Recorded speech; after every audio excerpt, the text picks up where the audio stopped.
In this video, you're gonna learn about the best free video editing software for churches, because there's really only one option here, and in my mind, it is not particularly close. Even better, the free tool that I'm about to share with you is, believe it or not, a superior option to most paid tools that are out there. And to get you started off right, I'll also be sharing with you the best export settings to use to make sure your videos always look outstanding, along with a few best practices and pro tips for using this software with any computer or operating system. So let's dive in.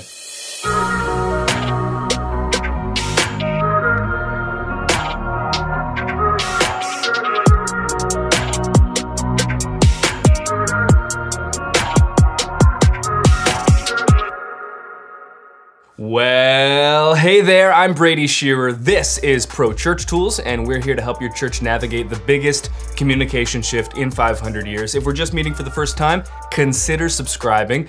You know, so many of us are serving in churches, trying to do our best to help with social media and video, web design, communications, etc., but we were never formally trained ourselves. But we're all in this together, on the journey together. We'd love to have you join us. Just hit that subscribe button and turn on notifications. All right, we've also got timestamps in the description of this video because you'll probably have to come back at some point in the future and find certain parts again, especially something like the export settings that I recommend. So that's all in the description for you. And let's not waste any time here. The best free video editing software for your church is DaVinci Resolve. And really, saying it's the best free software isn't truly doing it justice, because it's actually just the best video editing software for churches overall, in my opinion. And there are a number of reasons for that. But let's quickly compare it to a few other free options first, because there are other free tools, platforms like Blender, iMovie, Shotcut, among others. But here's why I wouldn't recommend those options for you. Because we all know that learning new software and moving from one platform to another is a hassle. So starting on something free and limited may be great in the short term, but then when you're ready to level up and graduate and move to a more advanced system, you've got to start that process all over again. What's great about Resolve is that it's free and intuitive, so you can start as a beginner, but then when you're ready to graduate to the next level, you have a clear upgrade path, because Resolve is also one of the most capable and advanced editing platforms in the world. And when you're choosing what to buy and where to invest, there's a saying that I really believe in, and it goes like this: buy cheap, buy twice. And this doesn't just pertain to video editing software, of course, but basically any purchase in life. And for me, I'd much rather save up and buy something that will last than buy cheap and end up buying twice. Now here's what's special about DaVinci Resolve though. It's one of the few things in life that actually subverts this rule, because you're not actually required in this case to choose between the cheapest tool and the best tool. In this case, they are actually one in the same. And earlier I said that Resolve would give you a clear upgrade path if and when you were ready to graduate to the next level of video editing. And that's because there are two versions of DaVinci Resolve. DaVinci Resolve is the free version. You've also got DaVinci Resolve Studio, the paid version. And the cost for the Studio version is just $299. And that one-time payment gives you a lifetime license to the platform as well. No subscriptions here. Adobe. But the free version of Resolve also isn't one of those free versions of software that is severely limited compared to the paid version. So much so that it's almost forcing you to upgrade. On the contrary, the free version is fully capable. Now you might be wondering, well, what is not included in the free version? Well, some motion blur effects, built-in noise reduction, built-in film grain, the ability to edit compositions larger than 4K in resolution, basically the kinds of features that you might only need when you're doing much higher levels of video editing, but nothing you'll really miss when you're a beginner or intermediate editor. And if you are a more experienced editor, that $299 cost for a lifetime license is an easy decision, I think. And this is why this year I actually moved away from Adobe Premiere Pro, the tool I had been using for the past 7 years, to Resolve. And there was even an in-between period where I edited a number of videos on Final Cut to see if it was the right option for me, but Resolve came out the clear winner, and now I've moved 2 more editors at my organization over to Resolve as well, away from Premiere. And in our transition, we have not found a single thing that Final Cut or Premiere could do that Resolve cannot. Plus, there are a few things that Resolve can do that just don't exist in these other applications. More on that later. Now, what I love about DaVinci Resolve is that it's an amazing tool for beginners, but also for those that are more advanced, and everything in between really, which makes it so easy to recommend to all of you. And I believe the same is true about Nucleus Media. With Nucleus Media, you get unlimited access to a growing library of more than 30,000 creative assets made specifically for churches. In the library, you'll find done-for-you social media posts, cinematic motion backgrounds, motion titles and countdown timers, 4K stock footage, Photoshop and After Effects templates, and more.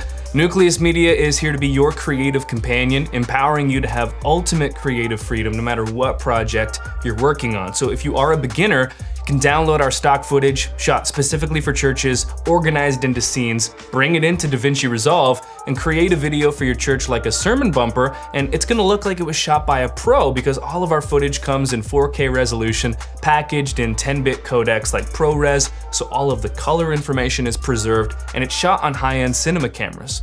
But then on the other side of things, if you're more experienced already, Nucleus Media is your ultimate go-to tool for supplementing what you're working on. Let's say you need an establishing shot for one of your videos. Well, instead of going out and shooting it yourself, which might demand gear you don't have readily available or time that you don't have, you could just download one of our drone shots and you've got your establishing shot done for you in minutes. And because we give you the ungraded footage right out of camera, if you're more experienced, you can color that footage to perfectly match your video based on your own style and preferences. And the same goes for social. Let's say you're newer to social media. Well, you can just publish any number of unlimited social posts we make available to you. But then if you're more on the advanced side, you can customize each post because we give you the After Effects and Photoshop templates for every single one of them. So just like Resolve, whether you're a beginner or more experienced, Nucleus Media will work for you and your church. And the best part is that with Nucleus Media, you won't need separate subscriptions to a social media site and a stock footage site and a worship background site, which makes Nucleus Media the most economical option. You pay for resources like this separately, you're gonna end up paying hundreds more every single year. So the link that you want to go to explore all of this is nucleus.church/media. It's linked in the description. And again, that link is nucleus.church/media. So let's now do a quick intro to Resolve, and then we'll get into my preferred export settings and some pro tips for the platform to get you started off right, along with the one paid plugin for Resolve that I cannot live without. Now, every time you open Resolve, you'll be presented with the project manager, and this is how all of your different videos get organized. You'll want to create a new project for each video that you're working on, and then you can also organize all of your different videos by folders to make sure everything is neatly categorized. And then the way the Resolve interface is organized is through a series of panels that you can navigate through at the bottom of your screen. We start with media, and this is where you can import all of the different files that you'll need to complete your edit. The cut page is next, and that's where you can sync audio with video and prepare your media for editing. I don't use this page too often, but I spend a ton of time in the edit panel, which is the next page. And this is where you'll find your video's timeline and cut and piece together your edit. Then we move to the Fusion page. And this is kind of like a built-in After Effects. So if you're doing motion graphics, you can do it all within the Fusion page here. It's incredibly capable and advanced if you choose to use it. Next up is the color page. And this is where all of your color correction and color grading takes place. And coloring is Resolve's original claim to fame. In fact, before you could ever edit videos in Resolve, it was the go-to tool in many Hollywood productions for coloring. Now it's an all-in-one tool, which is even better. And if you want to learn about color grading in Resolve, I did 2 other videos on that. One about creating stylized looks that drive emotion in your videos, and another on perfecting skin tones to make them look natural and full of life. Both of those videos are linked in the description. So if you're ready to dive headfirst into Resolve and coloring, that's where I'd get started. Now, once we're done in the color page, we move to Fairlight. And this is where all of your audio post-processing takes place. And then finally, Deliver. This is where you export your video. And while we're in this page, let me share with you my favorite export settings for Resolve, because if you've ever edited a video, you may have experienced the dreaded color or saturation shift that happens when you export. You know, you've got your video where you want it, it looks great on your monitor, then you export the video to share it online, but when you go to watch the exported version, it's nothing like what you saw on the timeline. And then this problem is compounded by the fact that, you know, once you upload this video to an online platform, it's gonna get even more compressed. And then who knows what it's gonna look like.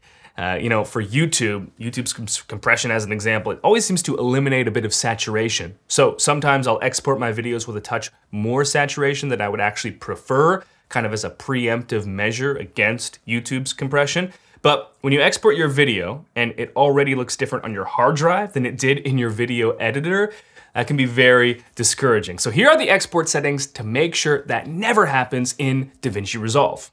Okay, so I'm here in the Deliver page within Resolve. I want to walk you through the export settings that I use. Now, I've actually saved a preset here. It's called Web 4K. And I'm just gonna walk you through the changes that I've made here. If I don't mention it, just assume that you can let your project determine this setting. So I'm exporting in QuickTime H.264. My project is 4K, 24 frames a second. Quality, this is gonna be set to automatic. If you're editing a 4K composition, restrict it to 80,000 kbs. If you're editing a 1080 composition, you can change this to 40,000. All right, that's the first thing that you wanna change. I'm gonna keep it at 80. Going down now into my advanced settings, these two, color space tag and gamma tag, are the most important to ensuring you don't have any of that weird and dreaded color saturation shifts while exporting. So you wanna choose in the color space tag P3D65, in the gamma tag sRGB. And then finally, you wanna force sizing to highest quality, select that. Force debayer to highest quality, select that. And those are the things that I change to make sure that my exports are always looking great. And then what you can do is you can click on these three dots right here and save a new preset or update a current preset. And that way, over here like I have, you can have a bunch saved based on, hey, just audio, Web 4K, TikTok, IG, and have those saved so your export process is as quick as possible. But those are the key things that you wanna change. Restrict the export data rate, 80,000 for 4K, 40,000 for 1080. These two changes to the color space tag and gamma tag, and then finally activate both of these to force exports to the highest quality. Another thing that I love about Resolve is how many amazing features are baked into the software that in other editors would require separate plugins. Now, there is one paid plugin that I use within Resolve, and I'll tell you about that in just a bit, but within Resolve, you get so many amazing built-in tools. Do note though, some of these are only in the studio version. The first is film grain. In the color panel, if you go to OpenFX in the top right corner and type in grain, you'll find Resolve's built-in film grain effect. You can drag that onto any clip you'd like and choose from a variety of film grain presets. If you wanted to do something like this in Premiere Pro or Final Cut, you'd need to pay for a third-party plugin. And as for my preferred settings here, I usually go with 35mm 400T and then adjust the grain size and strength anywhere between 0.2 and 0.3 while leaving everything else the same. The noise reduction in Resolve Studio is also outstanding, and a good starting point for this to get rid of a lot of the digital noise you'll find in mirrorless and DSLR cameras, even Blackmagic cameras, is to select the number 3 under frames, and then under temporal threshold, put in the number as 5, and then under spatial threshold, click on this chain right here to unlink the luma from the chroma, and then set the chroma only to around 6. That's gonna do a lot of heavy lifting for removing noise. And again, to compare this to another platform like Premiere or Final Cut, a plugin like Neat Video, which has been considered the standard for noise reduction for years, costs around $100. Well, you don't need that third-party tool with Resolve because Resolve's noise reduction is baked right in and is awesome. And then let's talk about LUTs. Resolve has baked in film emulation LUTs that will take your digital footage and translate the colors to be closer to film. So if you go to the LUTs tab in the upper left while in the color page, you can choose the folder that says Film Looks, and then these all come with Resolve, and you can use them as a starting point for a ton of great creative coloring looks. Now, we really are just scratching the surface of some of what is available in Resolve, and you might be thinking right now, well, this looks like it can do a lot. I don't know if my computer can handle this. And this is a very important consideration for me. In fact, the main reason I decided to leave Adobe Premiere Pro this year was because I had lost the joy of editing videos in Premiere because of the lagging and the constant crashing, even with a number of different capable computers. And Premiere has taken a few initial steps this year to improve their editing performance, but this is also why I tested out Final Cut first this year when I first started considering changing platforms, because their claim to fame has always been efficiency, right? Apple makes the software, and they also make the hardware, and thus, they've always been able to make the editing process the smoothest. But Resolve has always been very capable in this arena as well. So much so that Resolve is even beginning to outperform Final Cut in some areas here. But what I love most about Resolve is in regards to performance, is that there are a number of different steps that you can take to allow Resolve to run smoothly on your computer, even if your computer is older or not especially powerful. And unlike Final Cut, this applies to both Windows and Mac and even Linux. So the first thing that you can do is go to your project settings by clicking the gear icon in the bottom right corner of your screen, and then in the Master Settings tab, find the Optimized Media and Render Cache section. Here you want to make sure that your media format and cache format are both set to ProRes LT if you're on a Mac, or DNX HRSQ if you're on a PC. You'll also want to change your background caching from 5 seconds to 1 second, and then press Save. Then, under the playback drop-down menu, make sure Use Optimized Media if available is checked and active. And then under that same drop-down menu, go to Render Cache and then activate the Smart setting. Finally, under that same playback dropdown, you can also go to proxy mode and then choose half resolution or quarter resolution. And all of these adjustments should make a considerable difference for you in regards to performance. If, however, you still are not getting smooth playback like you want, you're gonna need to take more control yourself. Now, remember when we selected Smart under the Render Cache setting? Well, basically that gives Resolve the control of optimizing what it thinks needs to be optimized to ensure a smooth editing experience for you. And usually, that's always worked for me up to this point. But if it's still not giving you the smooth playback that you want, you'll need to instead select the user option. And what this does is it now gives you the control. And so now, just go to the clip on your timeline that's giving you trouble and not playing back smoothly, right-click it and select Generate Optimized Media. Now this will take a few seconds, maybe a few minutes, but after the generation process is complete, you should get smooth playback of that individual clip. And then just repeat that for all of the clips that are giving you trouble. Finally, there's one more step to smooth playback to consider. If you've added a number of coloring effects, stabilization, grain, noise reduction, etc. in the color page, you're gonna find your playback smoothness is compromised no matter how powerful your machine may be. So in this case, what you'll wanna do is go back to your clip in the edit page after you've added all of those effects and you're happy with them, right-click on that clip and select Render Cache Color Output. And then just keep in mind, if you go and tweak those settings again at any point, this will reset, so you'll need to redo that Render Cache Color Output. And I know that these are a lot of potential steps, I've never used all of them, but what I love about this is that Resolve has made it possible to do heavy edits on so many different machines, regardless of their hardware or operating systems. And for me, this has brought back so much of the joy into editing, where previously Premiere made me just wanna, quit video editing altogether because it was such a miserable experience.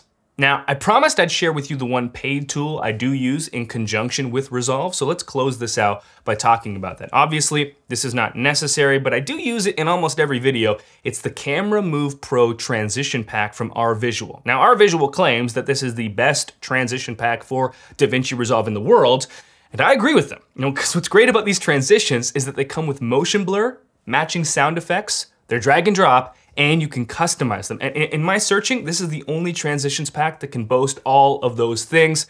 I'll have it linked in the description below. Remember, if you want to keep learning about how to use Resolve, specifically how to color grade your footage and make it look outstanding, I've got 2 other videos on coloring in Resolve, both linked in the description below. So make sure to give those a watch. If you learned anything from this video, please hit the thumbs up button. It's one of the best ways to give back and really does make a difference. You might not think it does, but it does. Thanks for your time as always, and talk soon.